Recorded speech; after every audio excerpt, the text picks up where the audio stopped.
After a 5-year relationship, my fiance stood up during our engagement dinner, clinked her glass, and announced she was leaving me for my best friend, right in front of my parents, her family, and everyone who mattered. They laughed. I didn't. I just nodded, stood up, and walked out. That was 8 months ago. Today she showed up at my job crying in the lobby. Because now, she finally understands what I did. I never thought I'd be the kind of person who writes about their life online. But here I am, sitting in my car during lunch break, typing this out on my phone because I can't stomach the thought of going back inside just yet. The hum of the engine is the only thing keeping me grounded right now. 8 months. That's how long I've spent trying to piece my life back together. And just when I thought I was making progress, she shows up, tears streaming down her face like some kind of tragic heroine. Let me back up a bit. My name's Alex, and up until that engagement dinner, I thought I had my life figured out. I was a month away from marrying Emily, the woman I'd been with since college. My best friend Jake was going to be my best man. My parents were thrilled, already planning the kind of future grandparents dream about. Everything seemed perfect. But, as it turns out, perfection is just a veneer. Beneath it lay a mess of secrets and betrayals that I was too blind, or maybe just too trusting, to see. When Emily stood up at that dinner, the world as I knew it broke apart like a cheap piñata. Her words echoed in my ears long after I walked out. I remember the way my mom's face fell, the shock in my dad's eyes, the awkward shuffling of chairs as guests tried to process what had just happened. I spent the next few weeks in a haze, crashing at my brother's place while I tried to figure out what to do next. Matt, my older brother by 3 years, has always been the rock in our family. He didn't say much, just handed me a beer and let me crash on his couch until I was ready to face the world again. I was grateful for that silence, for the space to feel without having to explain. Eventually, I moved back to my apartment, the one Emily and I had shared. She'd taken her things, but her presence lingered in the empty spaces. A forgotten hairpin on the bathroom counter, a half-burned candle on the windowsill. I threw myself into work, hoping that burying my head in spreadsheets and client meetings would dull the ache. It worked, to an extent, but every so often I'd catch myself staring out the window, wondering how everything had gone so wrong. Jake tried reaching out a few times.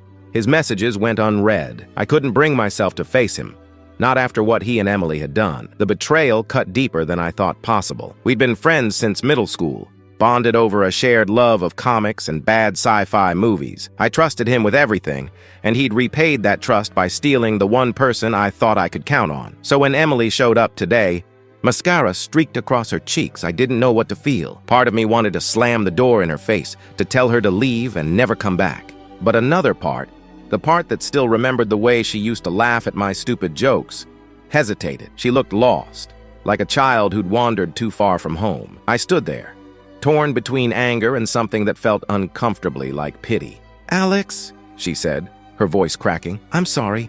I didn't know who else to turn to. I wanted to ask her why she thought I'd care, why she thought I'd be her lifeline after everything that happened. But the words wouldn't come. Instead, I just nodded, gestured for her to sit down. We sat in silence for what felt like an eternity, the air thick with things unsaid.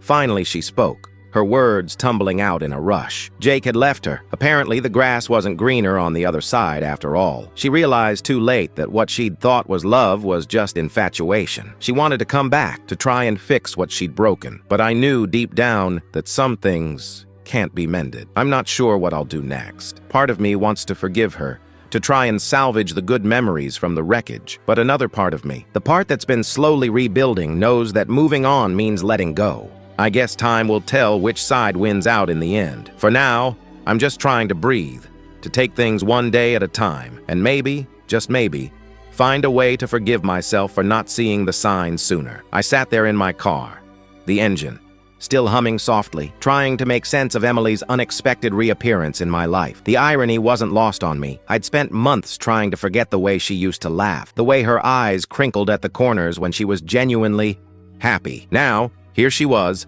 asking for forgiveness, and I was the one who felt like a stranger in my own skin. The office building loomed in the distance, a stark reminder of the life I'd carved out post-Emily. I was supposed to be inside, answering emails and pretending everything was fine, but instead, I was parked in the lot, wrestling with ghosts of a past I thought I'd buried. "Alex?" Emily had said, her voice barely a whisper. "I know I messed up. I know that, but I need you to understand that I never meant to hurt you." Her words hung in the air, heavy with unspoken truths. I wanted to believe her, to pretend that the last 8 months had been nothing more than a bad dream, but I couldn't. Shake the image of her standing at that engagement dinner, her hand entwined with Jake's, as if it had always belonged there. I shook my head, trying to clear the fog of memories. Emily's apology was a balm, but it was also a knife, reopening wounds I'd painstakingly stitched shut. Did she really think a few tears and a heartfelt confession could undo the damage, could erase the betrayal? The truth was, part of me wanted to forgive her, not for her sake, but for mine. I wanted to let go of the bitterness that had seeped into my bones, to find peace in the chaos she'd left behind. But another part of me, the part that had learned to stand on its own, wasn't ready to let her back in. I glanced at my phone, the screen lighting up with a message from my brother. "Matt, you okay?" It read. Simple, direct. I appreciated that about him. He never pried, just offered his presence like a lighthouse in a storm. With a sigh, I typed back, "Yeah, just processing. She showed up today." His response was immediate. "Want to talk about it?" I hesitated, my fingers hovering over the keys. Did I want to talk about it? Did I even know what to say? Before I could decide, another message popped up. This one from an unfamiliar number. "Alex, it's Jake. Can we meet?" I stared at the screen, the letters blurring together as my heart thudded in my chest. Jake. The name alone was a trigger, a reminder of everything I'd lost. He hadn't tried to contact me in months. Not since the initial flurry of unanswered texts and voicemails. So why now? I didn't know what he wanted, but I knew I wasn't ready to face him. Not yet. Maybe not ever. I closed the message without replying, my mind a whirl of conflicting emotions. The air in the car felt stifling, oppressive. I needed to move, to escape the confines of my own thoughts. Without really thinking, I started the engine and pulled out of the parking lot, the road stretching out before me like a lifeline. As I drove, the cityscape blurred into a tapestry of gray and green, the familiar streets offering a strange kind of comfort. I found myself heading towards the park where Emily and I used to spend lazy Sundays, back when the world seemed full of promise. It was a place of memories, both cherished and painful, but I needed to confront them if I ever hoped to move forward. The park was quiet, the afternoon sun casting long shadows across the grass. I parked the car and walked towards the pond, the water glistening in the light. I stood there for a moment, letting the serenity wash over me, before sitting down on a bench. I closed my eyes, listening to the distant laughter of children playing, the rustle of leaves in the breeze. For the first time in months, I felt a sense of clarity, a glimmer of understanding. Emily's return had stirred up emotions I thought I'd buried, but maybe that was a good thing. Maybe it was time to face the past, to confront the pain and let it go. I took a deep breath, the air cool and crisp, and opened my eyes. The path ahead was uncertain, but I knew one thing for sure. I couldn't keep running from my feelings. Whether I chose to forgive Emily, to let her back into my life, was a decision only I could make. But for now, I'd take it one step at a time, one day at a time. As I sat there lost in thought, my phone buzzed again. Another message from Jake. "Please, Alex, it's important." I stared at the screen, my heart pounding. What could be so important that he'd reach out now after all this time? I didn't have the answer, but I knew I couldn't ignore him forever. Maybe it was time to hear what he had to say, to finally close this chapter of my life. I stood up, the decision made. I'd meet Jake, hear him out, and then maybe I'd finally be able to move on. The decision to meet Jake felt like a weight lifted. And yet, as I drove to the cafe where we'd agreed to meet, a different kind of heaviness settled in my chest. The kind that comes with uncertainty and the fear of reopening old wounds. The cafe was one of those places we used to frequent back in college, a cozy little spot tucked away from the main street, with mismatched chairs and the smell of fresh pastries lingering in the air. It felt like a lifetime ago. I parked a block away, needing the walk to gather my thoughts. The sidewalk was littered with fallen leaves, crunching under my feet as I made my way to the entrance. I paused at the door, taking a deep breath before stepping inside. Jake was already there, seated at a corner table, his eyes scanning the room until they landed on me. He looked different, older maybe, or just worn down by the weight of his own choices. It was hard to tell. I approached slowly, each step feeling like a mile. "Hey," I said, my voice barely above a whisper. "Hey," he replied, standing awkwardly before gesturing for me to sit. "Thanks for coming." I nodded, sliding into the seat opposite him. The silence stretched between us, a chasm filled with everything left unsaid. I studied him, trying to reconcile the person in front of me with the friend I once knew. His hair was longer, a little unkempt, and there were dark circles under his eyes. He looked like he hadn't slept in days. "I'm sorry, Alex," he began, his voice strained. "I know I have no right to ask you to be here, but I need to explain." I leaned back, crossing my arms. "Explain what, Jake? That you and Emily fell in love? That you thought it was okay to betray me?" He winced, the guilt etched into his features. "I didn't plan for any of this to happen. I swear. It just did, and I know that doesn't make it right." "Then, why now?" I asked, genuinely curious. "Why reach out after all this time?" He hesitated, glancing down at his hands. "Because I'm leaving, Alex. I got a job offer in Seattle. I'm moving next week." The revelation hit me harder than I expected. Jake leaving. The idea of him being so far away felt like the final nail in the coffin of our friendship. "So this is goodbye?" I asked, my voice tinged with disbelief. "Yeah," he said softly, and I couldn't leave without trying to make things right. Or as right as they can be. I wanted to laugh at the absurdity of it all, as if a few words could mend the fractures in our relationship.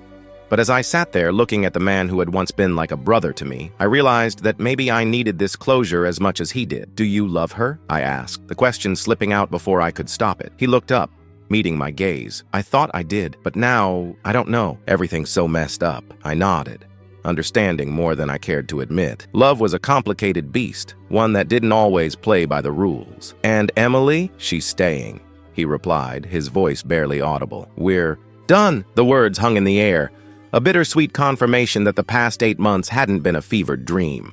I ran a hand through my hair, feeling the weight of everything pressing down on me. "I don't know if I can forgive you, Jake," I said finally, the honesty cutting through the tension. "But I don't want to hate you either. It's too exhausting." He nodded, a flicker of relief crossing his face. "I get it, and I'm sorry, Alex, for everything." We sat there for a while longer, sipping our coffees and talking about nothing in particular. It was strange, this tentative peace we'd found amidst the ruins of our friendship. But as I looked at Jake, I realized that maybe this was enough, a chance to let go, to move on with a little less baggage. Eventually we stood, the moment of parting upon us. Jake extended a hand, and after a brief hesitation I took it. His grip was firm, a silent acknowledgement of what we'd once shared and what we'd lost. "Take care of yourself, Alex," he said, his voice steady. "You too," I replied, releasing his hand. As I watched him walk away, a sense of calm washed over me. The past couldn't be changed, but the future was still unwritten. I turned to leave, ready to face whatever came next. My phone buzzed just as I reached the car. A message from Matt. "Mom wants you over for dinner tomorrow. Said she's making your favorite." I smiled, typing a quick response. Wouldn't miss it. Sliding into the driver's seat, I felt a strange sense of hope. Maybe this was the turning point I needed. A chance to rebuild, to start anew. As I drove away, the city lights flickering in the distance, I knew one thing for certain. I was finally ready to let go of the past and embrace whatever lay ahead. But as I turned onto my street, my phone buzzed again. A new message this time. From Emily. "Can we talk?" I stared at the screen, the words blurring as my heart skipped a beat. It seemed the past wasn't quite done with me yet. As I sat in the car, staring at Emily's message, I felt an old, familiar tug in my chest. It was the same feeling I'd had when I first saw her across that crowded lecture hall in college. The same feeling that had kept me up nights, thinking about what our future might look like. But now, that feeling was tangled with something else. Anxiety, maybe, or just plain old fear. I knew I couldn't ignore her forever. Just like I couldn't ignore Jake. But facing her meant facing everything I'd tried so hard to leave behind. I sighed, the weight of the decision pressing down on me.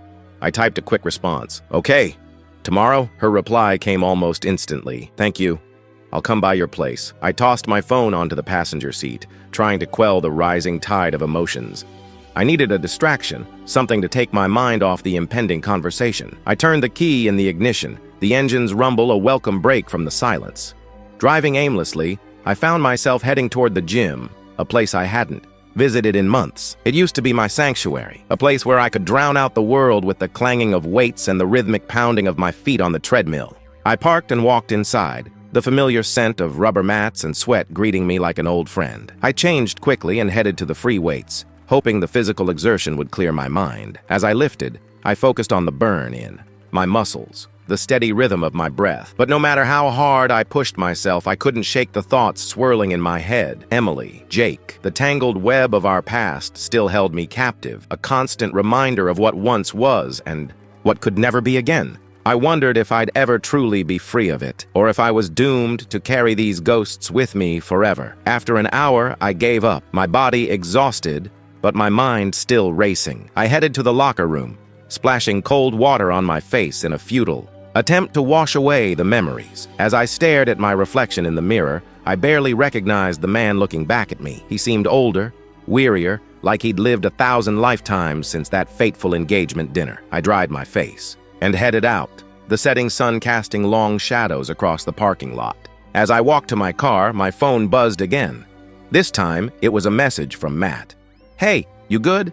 Want to come over for a beer?" I smiled, grateful for his unwavering support. I typed back, "Yeah, I'll be there in 20. The drive to Matt's place was short, and when I pulled up, he was already waiting on the porch, 2 beers in hand. He tossed one to me as I climbed the steps, and we settled into the worn-out chairs that had seen countless late-night conversations. "Thanks for coming," he said, taking a swig of his beer. "Mom's been asking about you. She's worried." Nodded, the familiar guilt creeping in. "I'll call her tomorrow. Just needed some time to think." He studied me for a moment, then nodded. "Emily?" "Yeah," I replied, the word heavy on my tongue. "She wants to talk." Matt didn't say anything, just took another sip of his beer. He knew when to push and when to let me be, a skill honed over years of brotherhood. We sat in comfortable silence, the crickets chirping in the background, the night air cool against my skin. I stared out at the yard, the shadows of trees swaying gently in the breeze, and felt a strange sense of calm settle over me. "I met with Jake today," I said finally, breaking the silence. "He's moving to Seattle." Matt raised an eyebrow. "And how do you feel about that?" I shrugged, unsure of the answer myself. "Relieved, I guess. Sad, too. It's complicated. Life usually is," he replied with a small smile. "But you're handling it better than most would." I appreciated the vote of confidence, even if I didn't entirely believe it myself. We talked about other things after that. Work, the latest movies, anything to avoid the elephant in the room. But eventually, the conversation circled back. "Do you think you'll forgive her?" Matt asked, his tone gentle but probing. "I don't know," I admitted, the truth of it settling in my chest like a stone. "I want to, but it's hard. Part of me still loves her, but another part just can't." He nodded, understanding in his eyes. "Whatever you decide, just make sure it's for you, not for her." I nodded, grateful for his wisdom. "Thanks, Matt. I mean it." We sat there a while longer, the stars twinkling overhead, the world quiet around us. It was a moment of peace, a brief respite from the chaos of my thoughts. Eventually, I stood, stretching the stiffness from my limbs. "I should get going. Need to get some sleep before tomorrow." Matt nodded, standing to walk me to my car. "Call me if you need anything, okay?" "Will do," I replied, clapping him on the shoulder. "Thanks for everything." As I drove home, the streets were deserted, the world asleep. I felt a strange sense of anticipation, a mix of dread and hope swirling in my gut. Tomorrow would bring answers, one way or another. When I finally crawled into bed, exhaustion tugged at my eyelids, but sleep eluded me. I lay there, staring at the ceiling, thoughts of Emily and Jake dancing in my mind. I wondered what she would say, what I would say, and whether this conversation would finally give me the closure I so desperately needed. As I drifted on the edge of consciousness, a single thought anchored me. Whatever happened tomorrow, I was ready to face it, ready to confront the past and, hopefully, find a way to let it go. And with that, I finally slipped into a restless sleep, dreams of laughter and betrayal swirling in the darkness. The morning sun filtered through the blinds, casting stripes across my bedroom floor. I lay there, blinking at the ceiling, trying to piece together the fragments of restless dreams. Conversations with Emily and Jake echoed in my mind, their voices mingling with my own insecurities. Today was the day I would face Emily and maybe find a sliver of peace. I dragged myself out of bed, the weight of anticipation heavy on my shoulders. The apartment was quiet, save for the distant hum of traffic outside. I made my way to the kitchen, the routine of brewing coffee grounding me in the present. As the rich aroma filled the air, I tried to focus on the simple act of pouring a cup, hoping it would steady my racing thoughts. The knock on the door came. Sooner than expected, a sharp reminder of the conversation I couldn't avoid any longer. I set the mug down, my hand trembling slightly as I wiped it on my jeans. With a deep breath, I opened the door. Emily stood there, her eyes searching mine. She looked different, older somehow, like she'd been carrying her own burdens. Her hair was pulled back in a loose ponytail, and she wore a simple sweater that seemed to hang a bit too loose on her frame. "Hi," she said softly, her voice a tentative whisper. Her words were a stark contrast to the persistent emails I had been receiving from her, filled with regret and pleas for a chance to talk. "Hi," I replied, stepping aside to let her in. She moved past me, her presence both familiar and foreign, like a song I hadn't heard in years but still knew by heart. We settled in the living room, the silence stretching between us like a fragile thread. I watched her as she glanced around, her eyes lingering on the empty spaces that once held her things. It was strange, seeing her here again, in the place we'd shared so many memories. "Thanks for agreeing to see me," she said, breaking the silence. Her hands twisted nervously in her lap, a gesture I remembered all too well. "I figured we needed to talk," I replied, trying to keep my voice steady. "It's been a long time." She nodded, her eyes meeting mine. "I know I hurt you, Alex, and I'm sorry. I'm so sorry for everything." Her words were sincere, but they couldn't erase the past. I looked away, focusing on a spot on the carpet. "Why now, Emily? Why come back after all this time?" She took a deep breath, her gaze dropping to her hands. "Because I realized I made a mistake. I thought I wanted something different, but I was wrong. I've spent months trying to figure out how to fix what I broke." I let her words sink in, the weight of them pressing down on me. "And Jake?" I asked, needing to hear it from her. "We're done," she said, her voice tinged with regret. "He's moving to Seattle next week." "It's over," I nodded, the confirmation both a relief and a reminder of the tangled mess we'd all found ourselves in. "I met with him yesterday," I admitted, watching her reaction. She looked surprised, a flicker of something, hope maybe, crossing her face. And we talked. He apologized, said he didn't want to leave without trying to make things right." I paused, choosing my next words carefully. "I'm trying to move on, Emily, but it's hard." She nodded, a tear slipping down her cheek. "I understand. I don't expect you to forgive me, not right away, but I had to try." For a moment, we sat in silence, the only sound the distant hum of the refrigerator. I could feel the weight of her gaze on me, the unspoken plea for understanding. "I don't know if I can forgive you," I said finally, my voice barely above a whisper. "But I don't want to carry this anger anymore. It's exhausting." She wiped her eyes, a small, hopeful smile tugging at her lips. "That's all I can ask for." We talked for a while longer, the conversation shifting from the past to the present. It felt strange, talking about mundane things like work and mutual friends, but it was a start, a tentative step towards something resembling closure. Eventually, she stood to leave, the moment of parting upon us. "Thank you, Alex," she said, her voice sincere, "for giving me a chance to explain." I nodded, walking her to the door. "Take care of yourself, Emily. You too," she replied, hesitating for a moment before stepping out into the hallway. I watched her go, the door closing softly behind her. For a long time, I stood there, the silence of the apartment wrapping around me. The conversation had been difficult, but necessary. It was a step towards healing, towards letting go of the past. As I turned back to the living room, my phone buzzed on the coffee table. I picked it up, a new message lighting up the screen. It was from Matt. "Mom's making lasagna. You in?" I smiled, the familiar warmth of family a welcome balm to my frayed nerves. I typed back a quick response, "Wouldn't miss it." As I set the phone down, a sense of calm settled over me. The road ahead was still uncertain, but for the first time in months, I felt like I could see a path forward, a chance to rebuild, to start anew. But as I moved to the kitchen, my phone buzzed again. Another message, this time from Jake's number. "Hey, Alex, I've been thinking about our talk. Can we meet again?" I stared at the message, my heart skipping a beat. It seemed the past wasn't quite done with me yet. I stared at Jake's message on my phone, the words blurring as I tried to process what he could possibly want to discuss. We'd already had our closure, or at least as much closure as two people could have after such a betrayal. Yet here he was, reaching out again. My first instinct was to ignore it, to pretend I hadn't seen it. But the nagging curiosity, the need to know why, wouldn't let me. The room felt too quiet, the ticking of the clock on the wall suddenly too loud. I set my phone down and leaned back in my chair, closing my eyes for a moment. It was as if the universe was determined to keep dredging up the past just when I thought I'd finally found a way to move forward. I thought about Emily and our conversation the day before. It had been difficult, but it felt like a necessary step, a way to unburden myself from the anger that had been my constant companion these past months. I'd expected to feel lighter, afterwards, but instead I just felt empty, like I'd been holding on to something for so long that I didn't quite know how to let it go. And now Jake wanted to meet again. I couldn't help but wonder if this was another step I needed to take, another piece of the puzzle I had to fit into place before I could truly move on.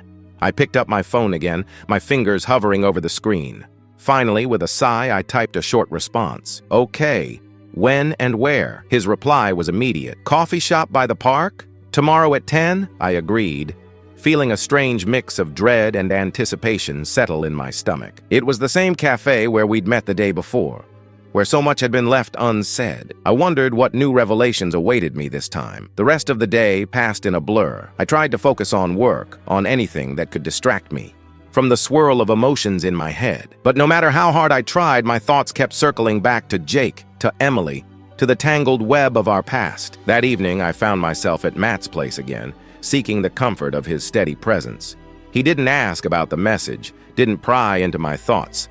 Instead, we watched an old movie, the kind we used to love as kids, and for a few hours, I was able to lose myself in the familiar lines and predictable plot twists. But as I drove home, the weight of the upcoming conversation settled back over me. I knew I wouldn't sleep much that night, my mind too busy conjuring scenarios of what Jake might say, what he might want. Morning came all too quickly.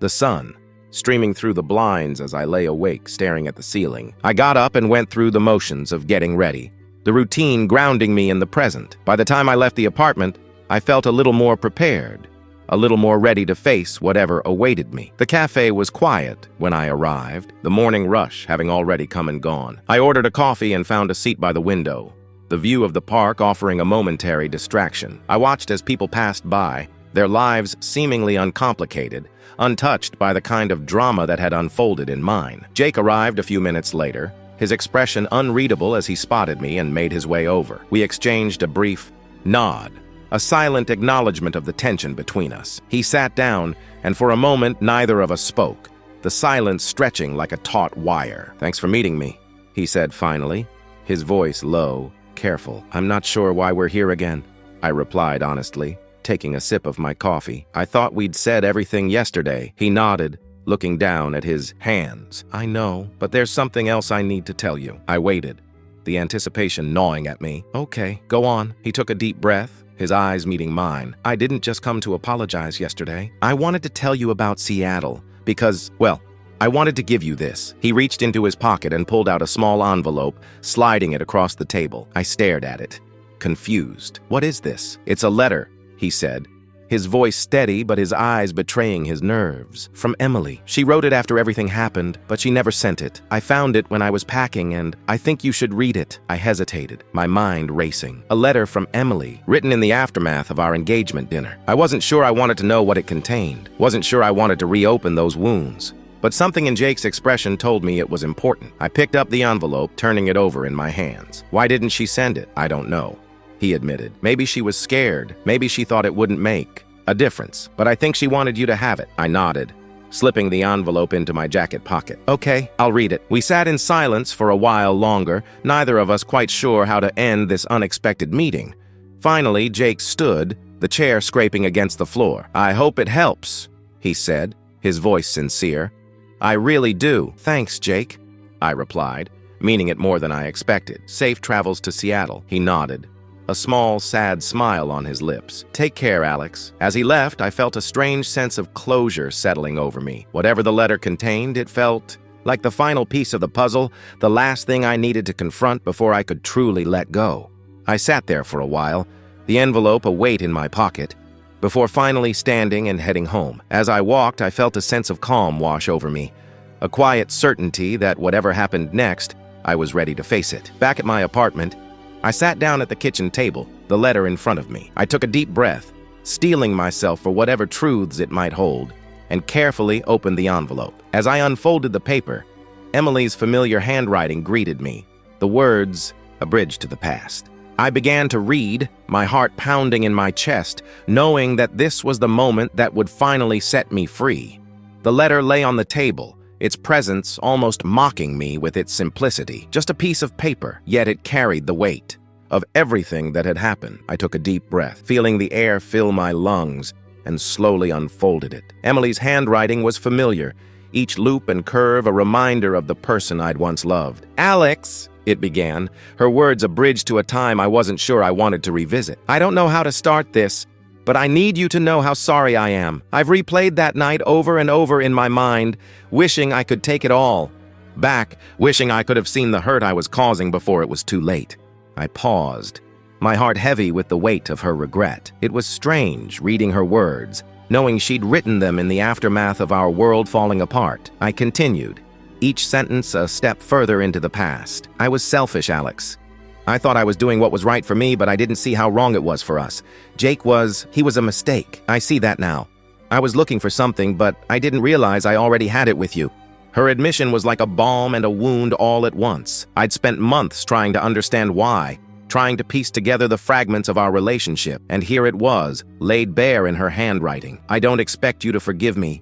I know I've lost that right, but I hope one day you can find it in your heart to remember the good times we had. I hope you can find happiness, even if it's not with me." I set the letter down, my hands trembling slightly. It was everything I'd needed to hear and nothing I'd wanted to know. Her words were sincere, but they couldn't change the past. They couldn't erase the betrayal or the months of pain that had followed. And yet, I felt a strange sense of peace settling over me. Maybe it was the finality of it, the knowledge that I'd heard her side, that I'd confronted the ghosts of our past.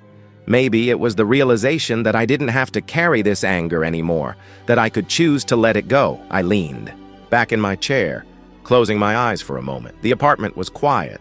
The only sound, the distant hum of traffic outside. I took a deep breath, feeling the tension slowly drain from my body. It was over. The chapter that had consumed my life for so long was finally coming to a close. I'd faced Jake, I'd faced Emily, and now I was facing myself. The person I'd become in the wake of it all. The person who was stronger, wiser, and maybe a little more cautious. I stood, folding the letter carefully and placing it back in the envelope. It was a part of my story now, a reminder of where I'd been and how far I'd come, but it didn't define me. Not anymore. As I moved to the window, I watched the world outside, the city alive with the hustle and bustle of everyday life, people going about their days, unaware of the personal battles being fought behind closed doors. I felt a connection to them, a shared understanding of the struggles and triumphs that made us human. My phone buzzed, pulling me from my thoughts. A message from Matt. "Dinner's at 6. Don't be late." I smiled, the warmth of family a comforting presence in my life. I typed back a quick response. "I'll be there," as I set the phone down. I felt a sense of anticipation for the future. The road ahead was still uncertain, but for the first time in a long time I felt ready to face it. Ready to embrace whatever came next, knowing that I had the strength to handle it. I took one last look at the letter, a final goodbye to the past, before heading out the door. The sun was setting, casting a warm glow over the city. And as I walked, I felt a lightness in my step, a newfound freedom in my heart. The past was behind me, and the future was mine to shape. Whatever it held, I knew I was ready. Ready to live, to love, and to find my own path forward. And as I made my way to Matt's, I felt a quiet certainty that everything was going to be okay.